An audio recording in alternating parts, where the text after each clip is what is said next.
The storm arrived earlier than forecasted. Sheets of rain drummed against the kitchen windows of a two-story craftsman home in Portland, Oregon, drowning out the soft hum of the refrigerator and the ticking clock above the doorway. It was nearly 10 p.m., and the house felt too quiet, too still, like the air before an earthquake. Ethan Hale, 38, software engineer, steady, predictable, the type of neighbor who returned grocery carts for other people, leaned against the counter with a cooling mug of coffee in his hand. He wasn't usually a night coffee person, it messed up his sleep, but tonight his pulse was already racing, sleep was a lost cause, and he needed something to anchor him. He kept checking the time on the microwave. Then the rain. Then the time again. Lily should have been home an hour ago. His wife, beautiful in a soft, quiet way, warm, thoughtful, his partner of 11 years, had texted him at 6:17 p.m. Staying late. New client crisis. Don't wait up for dinner. Love you. Nothing unusual. She often stayed late at the design firm. Except tonight something gnawed at him. Something he didn't have a word for. He tried to shake it off. Maybe it was the storm. Maybe the power flickering earlier. Maybe work stress. Maybe something else. The headlights that cut across the living room finally snapped him out of his haze. He straightened up, pretending he hadn't been pacing the floors. He heard the front door unlock, a wet shuffle of boots, then Lily's familiar exhale, that sigh she made when stepping into the warmth after a long day. But something about the sigh felt different. "Hey," she called out softly. "Sorry I'm late. Traffic was a nightmare with the rain." He walked over, a smile ready, but it froze when he saw her. Her hair was a mess, windblown, tangled, but that wasn't unusual for Oregon weather. What was unusual were the faint traces of smeared lipstick, the slightly flushed cheeks, the subtle sweetness of a perfume he didn't recognize.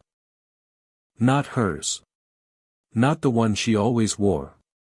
Something sharper. Floral. New. "You okay?" Ethan asked. "You look tired." "Yeah," she said too quickly. "Just exhausted. I'm gonna shower." She walked past him, brushing a kiss against his cheek. It was quick. Too quick. Like she was avoiding letting him inhale her scent too long. And that's when the first real tremor hit his chest.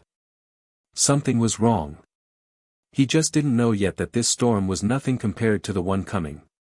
Their life in Portland had always been simple, peaceful in a way people romanticized about the Pacific Northwest. Morning fog curling over the hills. Farmers markets on Saturdays. Coffee shops that roasted beans so fresh you could smell them from a block away. Long walks along the Willamette River. Dinner at little local spots where everyone seemed to know each other. Ethan loved their life. Or at least he thought she did too. But over the following days, small details began stacking in his mind like puzzle pieces that didn't form the picture he knew. Lily started working late more often. She guarded her phone differently, face down, notifications off. Her laughter changed when she texted someone, soft, private, almost shy. She bought new lingerie he never saw her wear. And she became distant. Fading like mist in the morning sun. One Tuesday evening, Ethan showed up at her office with Thai takeout, her favorite, hoping to surprise her. Cheer her up. Reconnect. But her desk was empty. The studio was dark. A janitor told him they had closed at 6 p.m. It was 8:40. He sat in the car for nearly an hour, the takeout cooling, his chest tightening so painfully he thought his ribs might crack. But when she came home later, she used the same line. New client. Emergency meeting. Don't wait up next time. And she kissed him again, quick and light. Like guilt. Like apology. Like distraction. He told himself he trusted her. He should trust her. But trust wasn't blind. Not when the signs screamed louder each day. And so the storm inside him grew. The following weekend, they visited Hawthorne Street, strolling past vintage shops, food trucks, and quirky bookstores. Portland's charm at its finest. They used to spend hours exploring together, hand in hand. Today, she walked half a step ahead. She checked her phone constantly. And she smiled, brightly, every time a message popped up. Yet when Ethan asked who it was, she simply said, "Work stuff. You know how it is." Except he didn't know. And she didn't offer more. Later, in Powell's books, he watched her step aside between shelves to quietly answer a call. Her voice dropped into a tone he hadn't heard her use in years, almost intimate, almost secretive. He edged closer, staying outside her line of sight, catching fragments of her whisper. "Not now." "Yes, I miss you too. I'll try tomorrow." "No, he won't suspect anything." And his heart froze. Miss you. Who did she miss? Not him. He was standing right there, close enough to touch her, yet further from her than ever before. He didn't confront her. Not yet. Something inside him needed proof. Evidence. Something undeniable. Something that wouldn't let her gaslight him into thinking it was all in his head. Because he wanted, desperately, to be wrong. The next week, Ethan installed a small tracking app on their shared iPad, linked to her phone's location anytime it synced at home. He hated himself for it. It felt invasive, wrong, a betrayal of his own. But betrayal was already in the house. Breathing beside him at night. On Thursday, she left at 7:45 p.m., claiming she had a meeting with an out-of-state client. Her location? Not her office. Not anywhere near downtown. It pinged repeatedly from a residential neighborhood in Vancouver, Washington, just across the Columbia River. A normal neighborhood. Houses, driveways, manicured lawns. Someone's home. Ethan didn't follow. Not that night. He just sat on the edge of their bed, the darkness swallowing him while rain tapped faintly against the windows. At midnight she returned, hair damp, not from rain, but from a shower. Her lipstick slightly smudged again.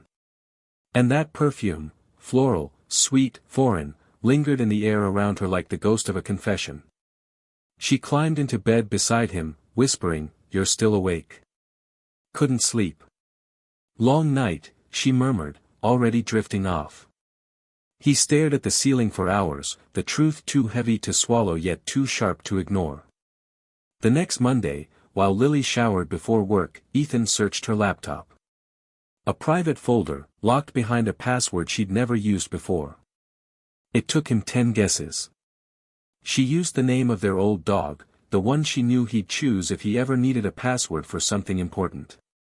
The irony cut deeper than knives. Inside the folder, he found emails. Photos. Videos. At first glance, the man seemed mid-40s, fit, slightly graying at the temples. Confident, the way men became when they were used to getting attention. Mark Dawson. Partner at a marketing agency in downtown Portland. The photos were casual at first. A dinner table. A hiking trail. A hotel balcony. Then more intimate. Then explicit. Ethan closed the laptop so fast it nearly snapped. His stomach churned, bile rising. He felt the walls close in around him. Felt his throat tighten, breath shorten, as if the air had been sucked out of the house. And then the final blow. A message sent just 3 days earlier. "Lily, I don't know how much longer I can live a double life. Being with you feels real. Being home feels like pretending. Mark, then stop pretending." Her reply. Soon. Ethan dropped the laptop. He bent over, gripping his knees, the room spinning violently. She wasn't just cheating. She was planning to leave him. Over the next week, Ethan played a role he never imagined himself capable of. The devoted husband. The unsuspecting partner. The man who smiled, cooked dinner, paid bills, kissed her cheek goodnight, all while carrying the weight of betrayal like a stone in his ribs. She didn't notice. Or maybe she didn't care enough to notice. Her excuses grew sloppier too. Morning meeting. Unexpected overtime. Client drinks. Traffic was insane. He'd hear her texting in the bathroom. Sighing happily at her phone. Smiling into the dim glow of the screen long after he'd turned off his bedside lamp. He started sleeping on the couch without telling her why. She didn't ask.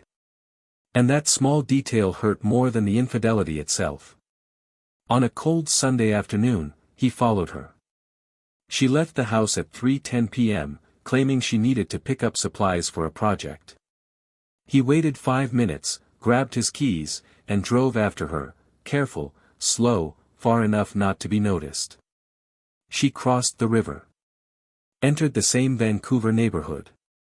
Pulled into a driveway of a 2-story beige home with white trim. A man stepped out to greet her. Mark. He kissed her before she even closed the car door. Not a quick kiss. Not a greeting. A kiss full of heat, familiarity, ownership. Ethan watched through rain-blurred windows, frozen in the driver's seat. She wrapped her arms around Mark's neck, burying her face in his shoulder as though she'd missed him desperately. They walked inside hand in hand. The door shut. Lights turned on. And Ethan sat there for almost 2 hours, unable to move, unable to breathe, until the cold seeped into his bones. He didn't confront them. Not yet. This betrayal deserved a stage. A reveal. A devastation equal to the wound they had carved in him. Ethan spent 4 days meticulously preparing. Screenshots. Printed photos. Location logs. Emails. Everything neatly organized in a folder. He scheduled a dinner at home for Friday night, something special, something nostalgic. He told Lily he wanted to reconnect. That he'd been distant lately because of work stress. That he missed her.